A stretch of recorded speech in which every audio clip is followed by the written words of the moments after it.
Assalamualaikum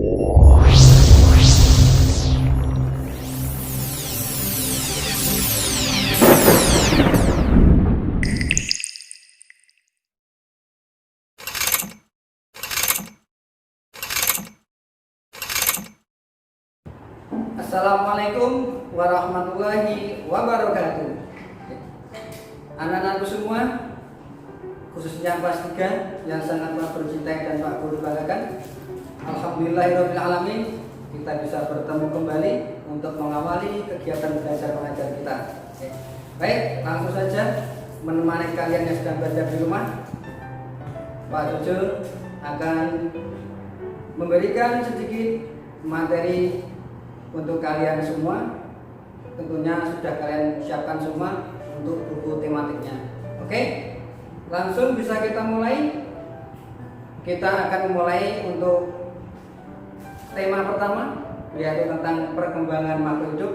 Langsung saja kita masuki untuk subtema 1. Nanti kita akan belajar bersama-sama 2 pembelajaran sekaligus, yaitu pembelajaran pertama dan pembelajaran yang kedua.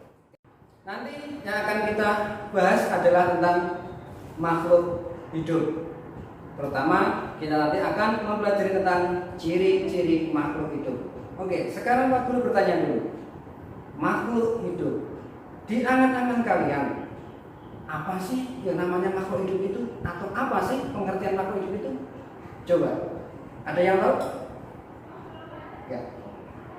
Ya, oke, sip. Nah, dengan kata yang lebih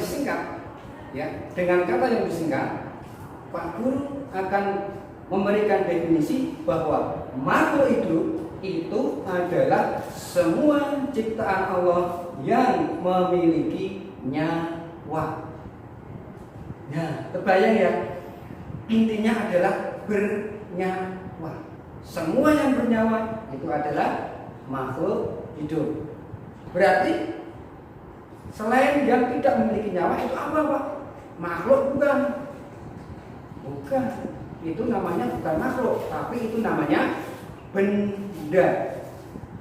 Maka sering kita namakan dengan benda mati. Dikatakan mati karena tidak punya nyawa. Contohnya ada?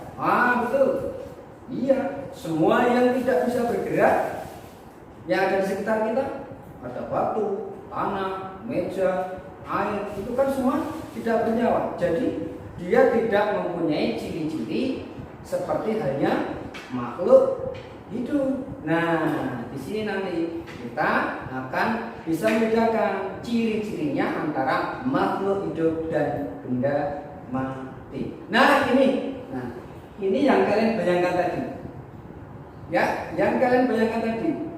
Semua ciptaan Allah yang memiliki nyawa. Oh, berarti makhluk hidup itu tidak hanya manusia ya? Oh, tidak, masih ada temannya.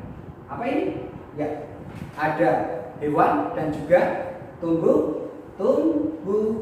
Betul. Nah, itu adalah 3 makhluk hidup ciptaan Allah: manusia, hewan, dan tumbuhan. Hewan apa saja? Itu selama dia masih bernyawa, dia masih dinamakan makhluk hidup. Tumbuhan juga selama dia masih melakukan aktivitas makhluk hidup, dia masih dikatakan sebagai makhluk hidup. Kita akan mengenal, memperhatikan, sehingga nanti kita bisa membedakan apa bedanya antara makhluk hidup dan benda-benda mati. Oke, di sini sudah ada ciri-ciri makhluk hidup. Nah, jelas ya, yang kita bahas adalah makhluk hidup. Di sini ciri-cirinya kurang lebih ada 6. Ya, mulai dari yang pertama, ini adalah makhluk hidup itu membutuhkan makan dan minum. Yang kedua, makhluk hidup itu pasti bernafas. Yang ketiga, makhluk hidup itu berkembang biak. Yang keempat, makhluk hidup itu mengalami pertumbuhan. Yang kelima, makhluk hidup itu pasti bergerak.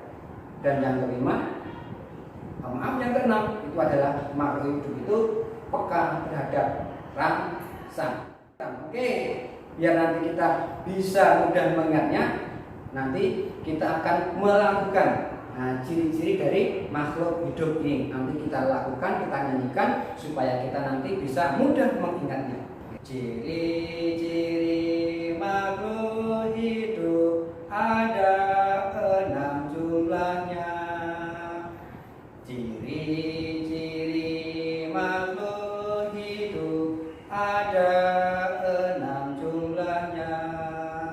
1 makan, 2 bernapas, 3 berkembang biak, 4 tumbuh, 5 bergerak, 6 peka terhadap rasa.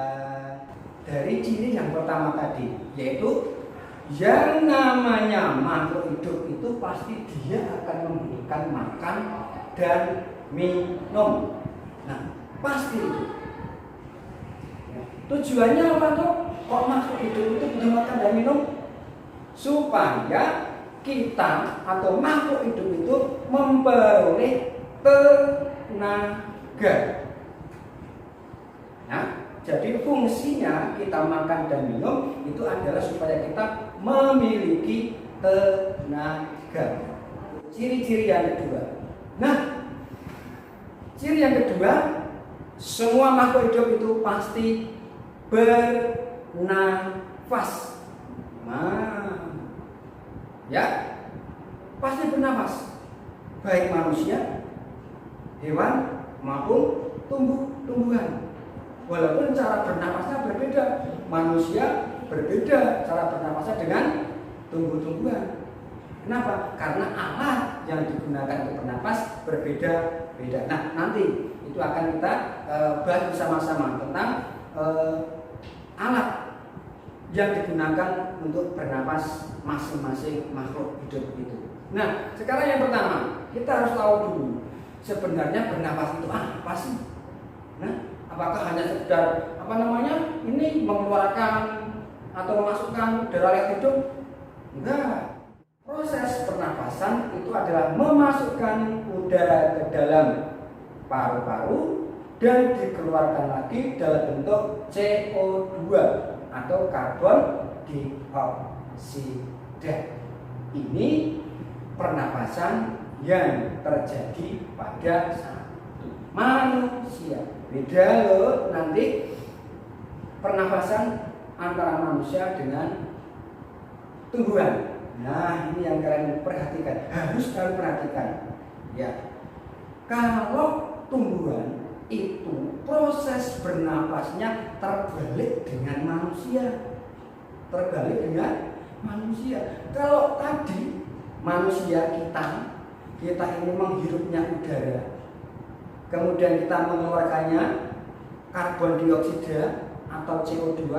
Kalau untuk tumbuh-tumbuhan kebalikannya.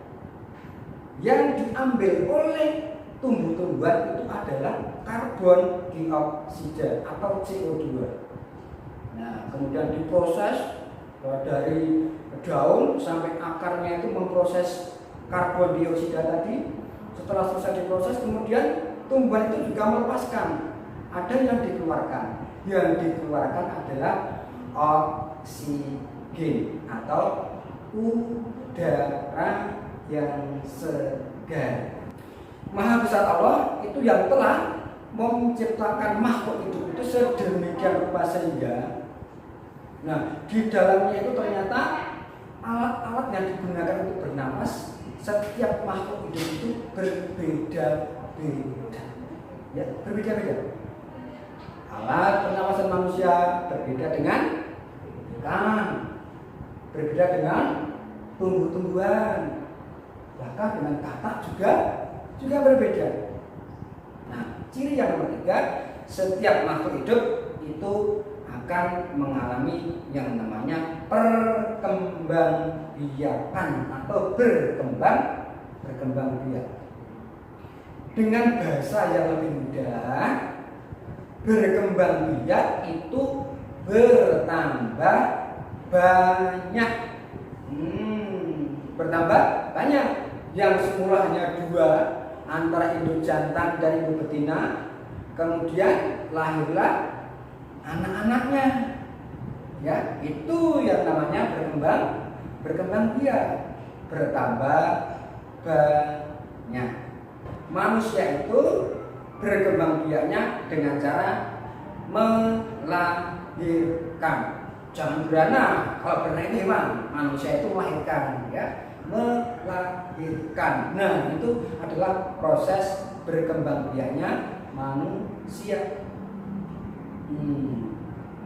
Kucing, nah kucing ini melalui proses beranak atau melahirkan juga bisa melahirkan. Sapi beranak juga, kuda beranak juga. Nah, di situ ada makhluk hidup yang berkembang biaknya dengan cara bertelur. Nah, ada tahu semua, jelas nih. Ya, ayam jelas bertelur, bebek bertelur, burung bertelur, ikan bertelur. Sekarang kita lanjutkan ciri-ciri yang nomor 4. Nih, semua yang namanya makhluk hidup itu pasti mengalami pertumbuhan. Pertumbuhan. Nah, di sini ada pengertiannya seperti itu. Tapi Pak Guru kasih tahu kuncinya, biar kalian tidak terlalu panjang untuk menghafalnya. Namanya pertumbuhan, tumbuh itu adalah mengalami perubahan ukuran. Nah, itu intinya. Intinya dari proses pertumbuhan itu mengalami perubahan ukuran. Nah, ini ciri yang nomor 5. Coba Mas dibaca. Apa ini? Betul. Bergerak. Ya, sudah paham, langsung paham ya? Iya, sip. Pasti yang namanya makhluk hidup itu bergerak. Iya. Nah, ini kabel bergerak. Itu ada binatang jalan-jalan lari-lari bergerak. Itu ikan di kolam berenang, dia bergerak. Nah, ini juga setiap makhluk hidup itu cara bergeraknya berbeda-beda. Seperti tadi ketika bernapas, alatnya berbeda-beda. Sekarang makhluk hidup bergerak, alat geraknya pun berbeda-beda. Pergerakan makhluk hidup itu ada 2. Ada 2 ya. Yang pertama itu dinamakan bergerak aktif. Bergerak aktif. Contohnya berjalan, berlari. Nah, berdua ini yaitu dia bergerak tapi pasif. Bergerak tapi tidak pindah tempat. Hanya medeni nek pindah tempat, ada pohon bisa pindah tempat. Nah, dia bergerak, kan ada angin, dia bergerak yang kiri ke yang kanan. Anginnya semakin besar, nah itu ya. Kembali lagi, tapi dia nggak pindah geser gini, enggak, pokoknya medeni, enggak ya, enggak. Dia namanya gerak pasif, hanya goyang kiri, goyang kanan. Kenapa? Ada angin. Nah, ciri yang ke-6, yang terakhir. Nah, ciri-ciri yang ke-6, makhluk hidup itu mempunyai ciri-ciri peka terhadap rangsang. Rangsang itu apa, Pak? Nggak paham saya, pasti nggak ada rangsang. Rangsang itu adalah pengaruh. Nah, dipengaruhi, dirangsang. Peka terhadap rangsang. Peka itu artinya bisa menerima, tahu kalau ada pengaruh. Ya, situ kan ada gambarnya. Ada anak yang menutup matanya. Kenapa? Silau, terkena sinar matahari. Oh, berarti masih peka terhadap rangsangan pengaruh sinar. Ada yang namanya pohon putri mahalu kalau dia akan ini daunnya akan menelumpuk. maka namanya putri maut. Dia punya ini, punya rangsangan, menerima rangsang. Jadi ketika dirangsang dia akan meringkukkan daunnya. Ada juga hewan, ada itu apa namanya, hewan lipan atau daerah tertentu namanya luwing. Nah itu kalau kita sentuh, nah dia akan melingkarkan badannya. Nah itu kenapa? Dia menerima rangsang. Mungkin dia itu tahu tuh ada bahaya, saya tak meringkuk, tak meringkar. Nah itu putri maut mungkin juga, wah ada bahaya, aku disenggol. Nah itu sama ketika kita silau, nah langsung kita melindungi mata kita. Baik anak-anak semua, ini dulu yang bisa aku sampaikan.